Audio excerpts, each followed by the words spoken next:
Olá, estudantes do Paraná. Eu sou o professor Juan Carlos, do Ensino Religioso, do 7º ano. Hoje vamos ter aula sobre liberdade religiosa e espaço público e privado. Mas antes de começar a aula, eu gostaria de informá-los, que vocês têm que registrar a presença de vocês no Google Classroom, tá? Lá, ou quem não tem acesso ao Google, que vá, digamos, fazer a atividade e entregar no dia da entrega da merenda na escola a atividade impressa. Quem está assistindo por YouTube, assista e também entregue a atividade na escola. Bom? Então vamos começar a aula, de liberdade religiosa.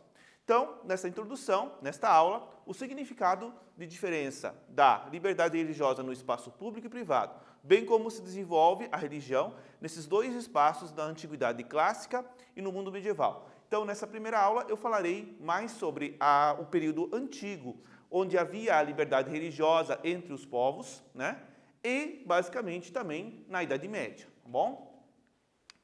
Então, vamos primeiramente diferenciar, nesta aula, qual a diferença entre um espaço público e um espaço privado, tá?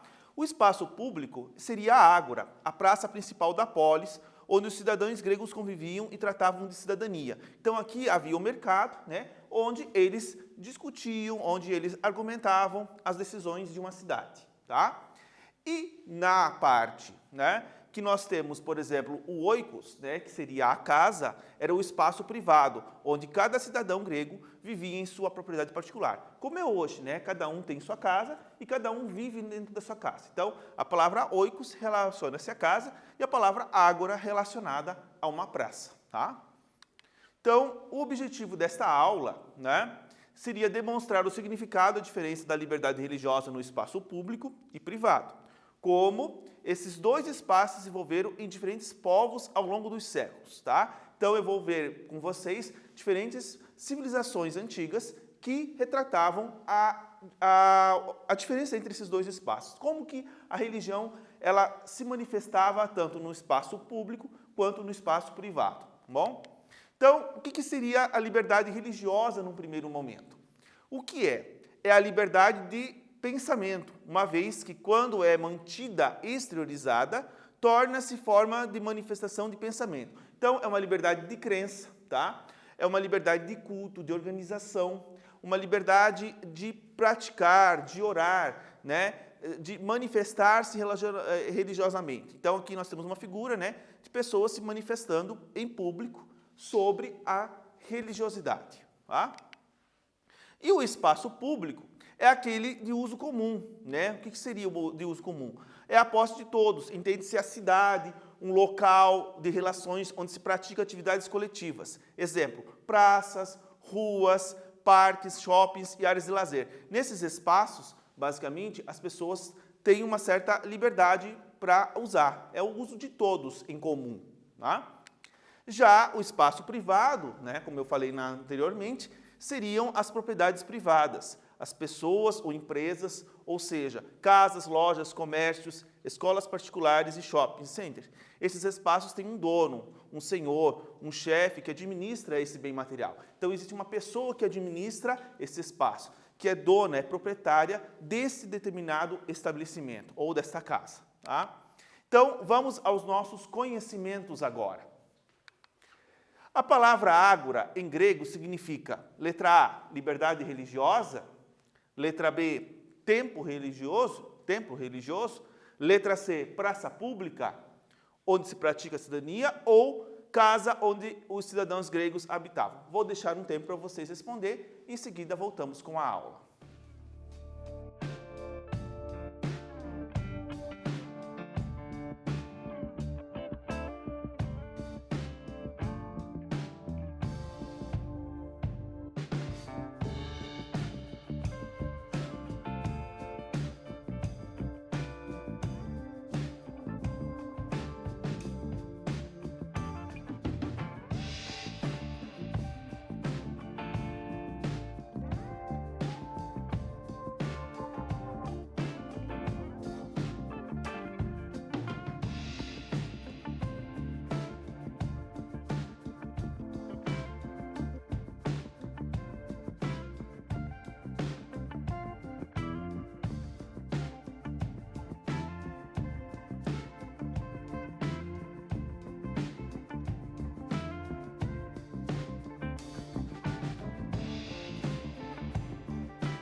Então, pessoal, vocês responderam as questões que eu coloquei aqui? Sabem qual é a resposta? Vamos lá, então, à resposta que nós estamos querendo que dar. A palavra ágora, em grego, significa, letra A, liberdade religiosa? Será? Letra B, templo religioso? Letra C, praça pública, onde se pratica a cidadania? Ou casa onde os cidadãos gregos habitavam? A resposta correta é a letra C. Praça pública, onde se praticava a cidadania, né? Onde as pessoas podiam se reunir, poder argumentar, decidir as coisas da cidade, né?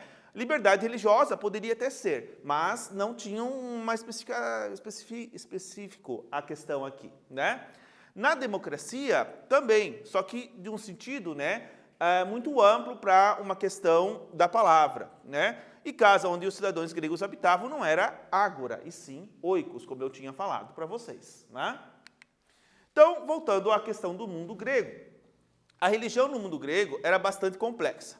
Cada grego tinha em seu espaço privado a adoração ao seu deus em particular. Já no espaço público, cada cidade e estado tinha uma adoração e crença em um deus. Então, vale lembrar que os gregos, eles eram uma civilização politeísta. Eles acreditavam em muitos deuses. Só que cada cidade tinha a prática de um deus particular, que eles adoravam, né? Em relação às pessoas, né?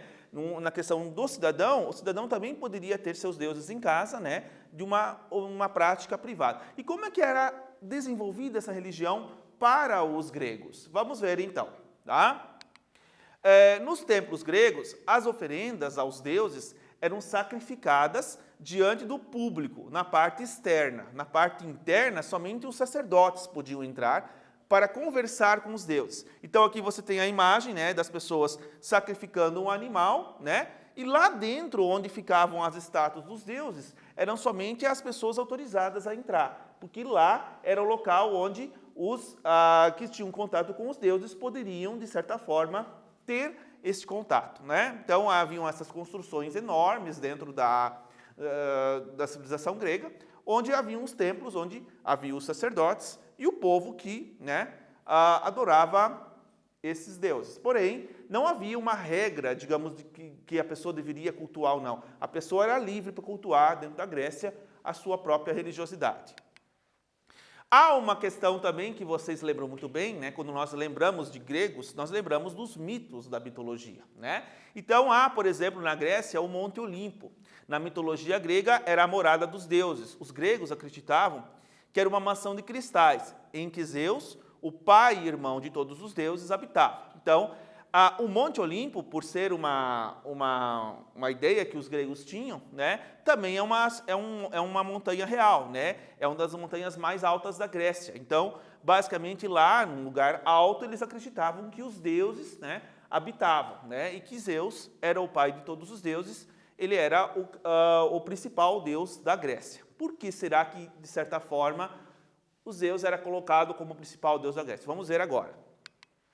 Os Jogos Olímpicos, como que vocês têm hoje, né? Nos Jogos Olímpicos, a palavra olímpico vem em referência ao Monte Olimpo, onde o próprio Zeus realmente habitava. Então, esses jogos eram em homenagem a ele, tá? Os Jogos Olímpicos da Antiguidade tiveram início na cidade de Olímpia, na Grécia Antiga. E os participantes realizavam homenagens ao deus Zeus. Os homens participavam dos jogos em honra a Zeus e as mulheres tinham seus próprios jogos em honra a Hera. Hera, na realidade, era a esposa de Zeus. Então, por ela ser esposa, as mulheres se dedicavam à questão da mulher, como a deusa. E os homens se dedicavam à questão dos homens. Então, havia os esportes, né, em homenagem aos atletas que também eram soldados, que também praticavam as Olimpíadas. Outros povos da antiguidade, nós também vamos ter outras formas de espaço, tá? Então, por exemplo, no Egito, o santuário, basicamente, é o espaço religioso onde se praticava os rituais e as oferendas. Esse privilégio era concedido aos sacerdotes, pelo faraó, o Deus vivo, o qual era o único também a caminhar por certos lugares do templo. Então, além dos faraós, né, que entravam no templo, como era na Grécia, os egípcios também tinham o direito do rei, né, que era o faraó, de entrar nesse templo. Porque como ele era considerado um Deus vivo, ele tinha que viver entre os deuses. Então, por esse motivo, né, que ele entrava, né, e fazia suas oferendas aos deuses do Egito, né? Então, vamos nos preparar agora para o conhecimento, certo? Marque com V para verdadeiro e F para falso. Na antiga Grécia, a religião era feita no espaço público, na ágora, uma vez que não existia religião e nem templo, somente exercício da cidadania. Questão segunda, os gregos eram dedicados tanto à cidadania quanto à sua religião particular, mas quando exerciam a religião em público, era em honra ao deus de sua cidade pertencente. No Antigo Egito, o povo não participava da religião, uma vez que essa era exclusiva do faraó e seus sacerdotes. Vou deixar um tempo para vocês responder essa questão, em seguida voltamos com a aula.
Então, vocês responderam a questão que eu tinha colocado? Conseguiram fazer no caderno, anotaram lá no caderno, fizeram a atividade como eu tinha pedido? Vamos lá. Então, vamos responder. Marque V para verdadeiro e F para falso. Qual será a resposta correta desta questão? A primeira seria falsa. Por que seria falsa? Na antiga Grécia, a religião era feita no espaço público, na ágora, uma vez que não existia religião e nem templo somente exercia a cidadania. Não, a religião, existia templos, né, onde que as pessoas iriam adorar os deuses, mas ao mesmo tempo você também tinha a religião particular. Então eles tinham, além do exercício da cidadania, né, eles tinham uma prática de religião, mas não era uma coisa muito rígida. Porém, essa questão então é a falsa. Os gregos eram dedicados tanto à cidadania quanto à sua religião. Aí está certo, particular. Mas, quando exerciam a religião em público, era em honra ao Deus de sua cidade pertencente, né? Então, eles tinham que manifestar-se publicamente, na sua religiosidade do espaço público, ao Deus pertencente à cidade da qual pertencia. Por exemplo, Atenas, né? A deusa principal da cidade era Atenas, tá? No Antigo Egito, o povo não participava da religião, uma vez que essa era exclusiva do faraó e seus sacerdotes. Como eu tinha falado, né? A religião, neste período, era somente para os que eram autorizados a entrar no templo, né? As pessoas viam no governante, né, a própria imagem do Deus vivo pertencente no Egito. Tá? Então, outros povos da antiguidade também tinham essa diferença entre espaço público e privado, né? Então, eu vou comentar com vocês sobre o povo hebreu, tá? A palavra tabernáculo vem do latim que significa tenda, cabana ou barraca, ou designa o santuário portátil, onde durante o êxodo, até o tempo do rei Davi, os israelitas, né, guardavam e transportavam a Arca da Aliança. Lembram lá de Moisés que subiu ao monte, pegou as tábuas da lei, né, e desceu para o povo do deserto? Então, basicamente, eles tinham que guardar essas tábuas. E elas guardadas dentro dessa arca, que fizeram basicamente um santuário em base de tenda, né, onde você tinha 3 divisões, né, as cabanas aqui ao redor, né, as oferendas no centro do santuário, e lá dentro guardava-se, né, a arca. Então, como é que era dividido esse espaço, né, entre público e privado entre os hebreus? Então, você tinha, por exemplo, na tenda. A tenda de reunião era composta de 3 partes, tá? O átrio exterior, onde era feito os sacrifícios no altar diante do povo. Então, o povo assistia ao sacrifício, né? Que havia a matança de cordeiros, a matança de boi, mas principalmente cordeiro, né? Que era uma forma também que eles usavam como um sacrifício para Deus, né? O santo lugar, dentro da tenda, onde só entravam os sacerdotes. Lá tinham pães, incenso e candelabro de 7 velas. Então, os pães, a quantidade que se tinha eram 12, para representar 12 tribos de Israel. E o candelabro eram 7 velas, para representar os 7 dias da criação. Tá? Então, era um espaço onde os sacerdotes entravam e faziam uma oferenda num espaço mais privativo a eles, né? De uma forma que pudesse chegar a Deus. Já o Santo dos Santos era atrás da cortina, tá? Do véu, onde estava a Arca da Aliança, com os 10 mandamentos. Ali era um lugar extremamente sagrado. Então, muito pouco os sacerdotes entravam naquele local. Somente em datas muito comemorativas ou numa situação muito emergencial é que eles entravam para falar diretamente com Deus presente naquela arca. Tá? Então, aqui nós temos a primeira habitação terrena dedicada ao Deus Javé, ou Jeová, como vocês conhecem, chamado de tabernáculo ou tenda da congregação. Então, aqui você tem o povo, né, dividido em tribos, né, o sacrifício sendo feito no lado de fora, tá? Lá dentro tem a parte onde os sacerdotes entravam, e lá no fundo da tenda, onde está a Arca da Aliança. Tá? Então, depois, quando a civilização de Israel, que durante 40 anos andou pelo Egito e resolveu se estabelecer, o rei Davi resolveu construir um templo, né? Na verdade, foi o seu filho, Salomão, que construiu um templo para a arca, né? E aqui nós temos uma divisão, como era feita a divisão na época da tenda. Você tem a parte do espaço público onde o povo realmente entrava, né? E praticava. Aqui a parte onde os sacerdotes poderiam entrar. E lá no fundo do templo havia o local onde ficava a arca, né? Esse complexo, né, era o complexo do chamado Templo de Salomão, que existia, né, no período onde houve o apogeu de Israel, né? Então vamos agora ao quiz, certo? As questões que nós vamos ter que responder agora. O que significa a palavra tabernáculo? Letra A, uma casa. Letra B, um castelo. Letra C, uma tenda móvel dedicada a Deus. Ou letra D, uma praça pública. Vou deixar um tempo para vocês responder, em seguida voltamos com a aula.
Então, pessoal, vocês responderam as questões que eu deixei para vocês fazer? Conseguiram anotar no caderno lá, responder as questões? Vamos lá, então, responder a questão que vocês tinham que responder, tá? O que significa tabernáculo? Letra A, uma casa? Um castelo? Uma tenda móvel dedicada a Deus? Ou uma praça pública? uma tenda móvel dedicada a Deus, porque o tabernáculo era aquele local onde, durante 40 anos, né, o povo hebreu caminhava, né, no deserto e levava a arca. Então, eles tinham que desmontar a tenda, né, desmontar as barracas da tenda e levar novamente num outro local, né? Uma casa não seria, né, porque casa é um lugar privado, não é um local onde todo mundo pode entrar. Castelo, né, naquela época não havia, né, perante o povo, uma forma de construção em forma de castelo, né? E praça pública também não era, porque isso era uma questão que existia na Grécia e não do povo hebreu. Então seria a resposta correta, uma tenda móvel dedicada a Deus. Vamos à próxima questão? O Santo dos Santos era um espaço dentro do tabernáculo, onde ficava guardado o quê? Letra A imagem de um Deus. Letra B, a Arca da Aliança. Letra C, uma vestimenta para os sacerdotes. Ou letra D, um trono de um rei. Vou deixar um tempo para vocês responderem essa questão, em seguida voltamos com a aula.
Então, vocês responderam a questão que eu tinha falado para vocês responder? Fizeram no caderno lá, anotaram tudo? Vamos lá, então. O Santo dos Santos era um espaço dentro do tabernáculo onde ficava guardado o quê? Qual seria, então, a resposta? Letra A, a imagem de um Deus?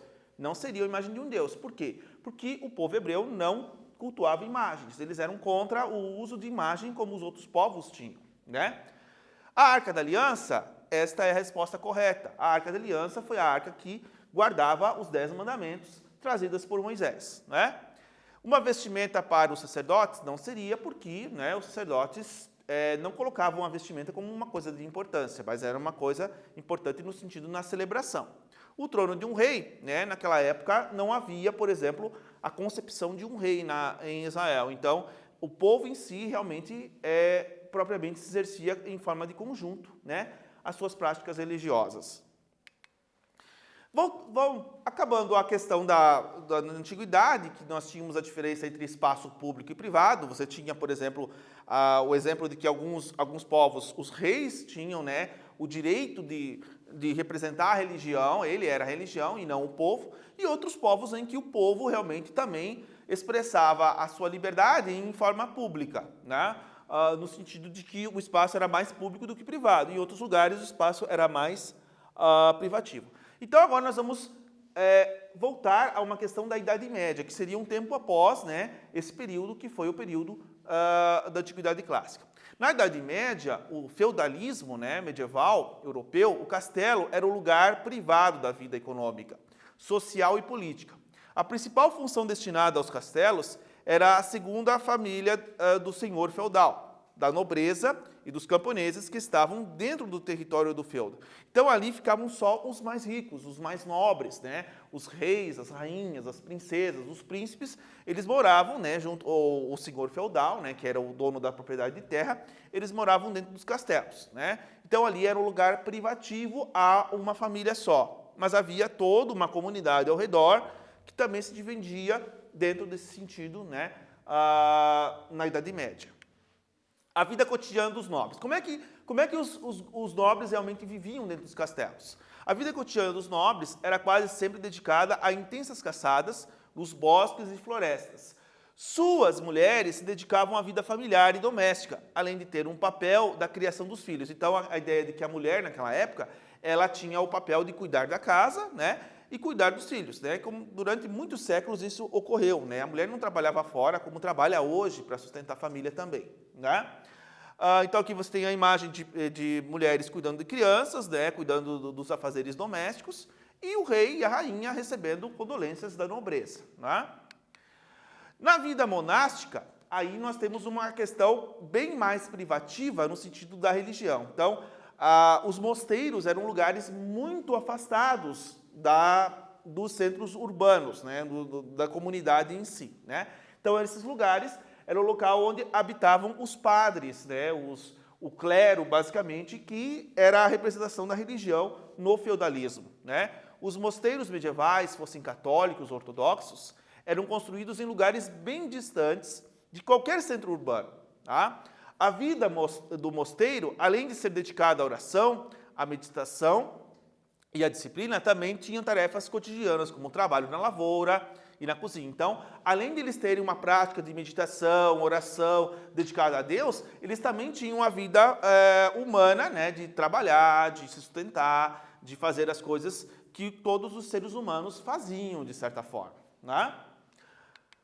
A vida do camponês, que era a vida dos mais pobres, que era a grande maioria da população, de uma certa forma geral, ela era muito mais sofrida. Por que ela era mais sofrida?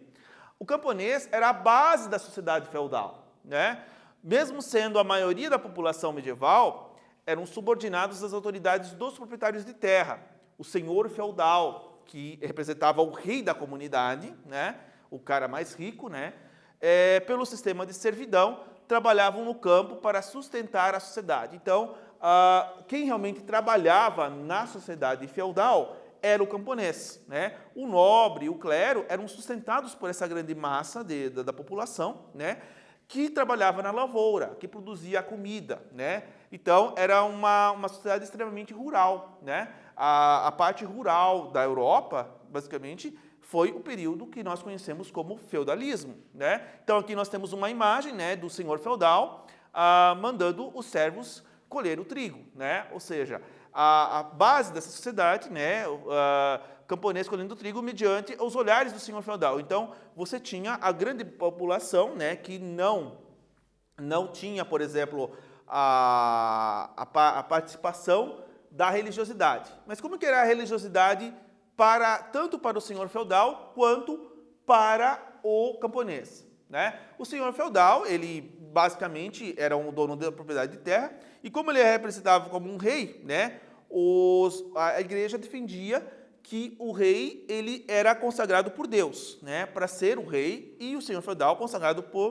pelo rei para ser o dono da propriedade de terra.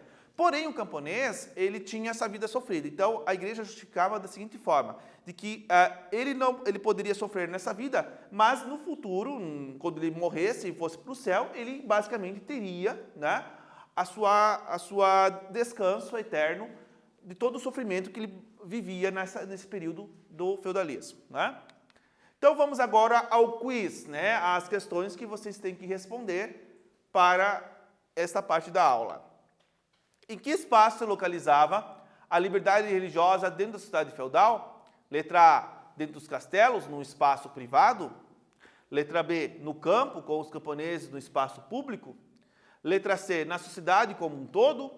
Ou letra D, nos mosteiros, em lugares afastados. Vou deixar um tempo para vocês responder, em seguida voltamos com a aula.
então, vocês responderam a questão que eu tinha colocado para a questão da aula? Conseguiram responder o caderninho lá, anotaram a última questão? Vamos lá, então. Em que espaço se localizava a liberdade religiosa dentro da sociedade feudal? Dentro dos castelos, num espaço privado? Não. Basicamente por quê? Porque nesses castelos você tinha nobreza, né? Havia, por exemplo, uma manifestação religiosa ali. Mas não era de toda a população, não era uma questão bem religiosa, porque o rei, ele tinha os seus afazeres, a sua caçada, as mulheres tinham seus trabalhos, então muitas vezes não era muito dedicada à questão religiosa. No campo, com os camponeses em espaço público, o campo era um espaço público, porém, né, não tinha muito tempo para a pessoa praticar a religiosidade, porque a vida basicamente era trabalho, eles tinham que trabalhar, sustentar-se a si mesmos, né, e sustentar a nobreza e o clero, de uma certa forma, ali nesta produção. Na sociedade como um todo, de uma certa forma, tinha, né, uma certa religiosidade, porém, era uma questão mais particular, né? Não era uma questão exclusiva no sentido da religiosidade. Então, qual seria a resposta correta? A resposta correta seria a letra D, nos mosteiros, em lugares afastados, porque justamente nesses locais onde os padres, né, se dedicavam à oração, eles escreviam a Bíblia, eles guardavam todo o conhecimento que tinham, né? E basicamente nesse período, né, que nós vamos ver na próxima aula, né, foi o período onde vai se desenvolver uma coisa que vocês têm até hoje na sociedade. Eu vou falar isso na próxima aula, quando nós voltarmos a essa situação aí. Tá? Então, seria essa a letra D, mosteiros em lugares afastados. Então, nesta aula, nós aprendemos que a principal diferença entre o espaço público e o espaço privado no que diz respeito à liberdade religiosa, vimos que ao longo da história antiga, expressar a religião era limitada a um pequeno grupo de pessoas que entendiam do assunto. Ou seja, a população, então, tinha essa liberdade religiosa, tanto no espaço público quanto no espaço privado. Porém, em algumas sociedades, né, você tinha, por exemplo, um local que era só, basicamente, o senhor, o rei, o senhor feudal, ou o sacerdote que podia entrar, porque eles tinham a capacidade de falar com Deus, né? Já a população, ela não tinha, por exemplo, espaço de leitura aos textos sagrados, pelo fato de que eles não sabiam ler, né? Eles não tinham conhecimento dos dizeres do contato com Deus, ou com os deuses. Então, quem tinha acesso a essa escrita, né, aos textos escritos, aos textos que eram lidos, eram pessoas somente que tinham conhecimento disso, capacidade para conhecer essas coisas, né? Então, durante muitos séculos, esse conhecimento era limitado, né, a um pequeno grupo de pessoas, né, que detinham essa intelectualidade em relação à grande população que não tinha, de uma certa forma, um conhecimento de educação. Então, por esse fato, né, é que há essa diferença entre o público, que era o público maior, né, que tinha uma religiosidade, mas uma religiosidade muito fraca, e o povo maior, o povo menor, que eram os reis, que tinham, né, um conhecimento intelectual da situação. Tá? Então, aqui nós acabamos essa aula, e novamente, eu retomo a vocês, quem não deixe de registrar a presença de vocês no Google Classroom lá, botar a presença e assistir a aula, né? Quem está assistindo pela televisão, por favor, vocês façam a atividade impressa, né, que vocês receberam do professor na escola e devolvem para o professor no dia da merenda escolar. E quem está assistindo pelo YouTube, que realmente entrega essa atividade, né, também na escola. Eu agradeço a todos que assistiram essa aula, né? Muito obrigado e até a próxima aula.